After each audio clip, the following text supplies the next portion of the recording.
इसहाक डार का पेट्रोल की कीमत में बड़ी कमी का ऐलान। मुल्क भर में पेट्रोलियम मसनूआत की कीमतों में कमी कर दी गई। वफाकी वज़ीर ख़जाना ने प्रेस कॉन्फ्रेंस करते हुए कहा कि पेट्रोल की कीमत में 12 रुपये 63 पैसे कमी कर दी गई है। पेट्रोल की नई कीमत 224 रुपये 80 पैसे फ़ी लीटर हो गई। इनका कहना था कि हाई स्पीड डीजल की कीमत में 12 रुपये 13 पैसे फ़ी लीटर कमी की गई।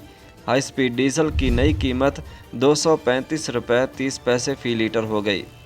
लाइट डीजल की कीमत में 10 रुपये 78 पैसे फ़ी लीटर कमी की गई है।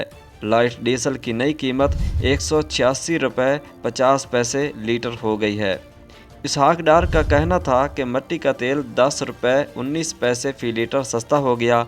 मिट्टी के तेल की नई कीमत 191 रुपये 83 पैसे फ़ी लीटर हो गई। पेट्रोलियम मसनूआत की कीमतों का इतलाक़ आज रात 12 बजे से होगा।